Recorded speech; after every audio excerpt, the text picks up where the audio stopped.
Then we have different queuing models or different queuing types, as we have even earlier briefly discussed.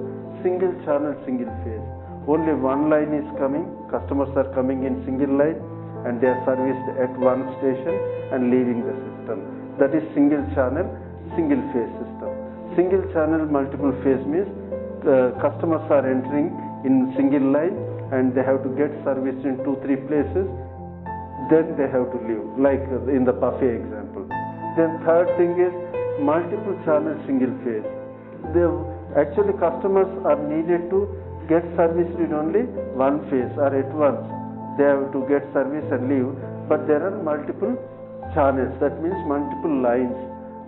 Customers are entering in multiple queues, only they are getting service. It is a good kind of thing where instant service, or whoever customers are coming, they will be divided among different lines and the service is done quickly compared to single channel system.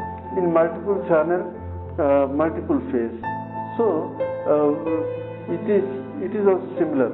The customers are coming in multiple lines or multiple queues and they are getting serviced in multiple phases. Not in one phase, they have to get serviced in multiple phases. So these kind of systems.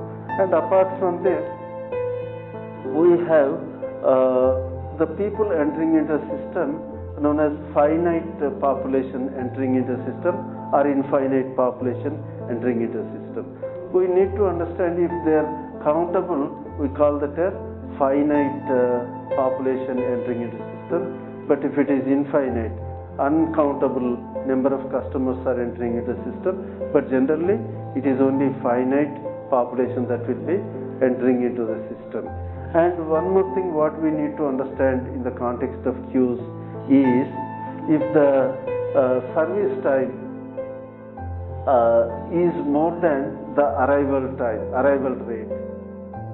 That means, say if customers are coming, 10 customers are coming per hour and only 5 customers are being serviced per hour, that means each hour the queue length keeps on going. First hour 10 customers have come, 5 are being serviced, 5 are staying in the queue, another within 1 hour another 10 came, and in next hour another 5 customers are serviced, and again 10 customers have come, 10 plus 10, 20 customers are there in the queue.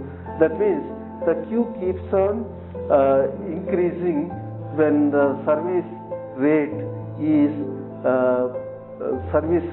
lesser than the arrival rate. That is the reason we should see such that the service rate should be faster than arrival rate.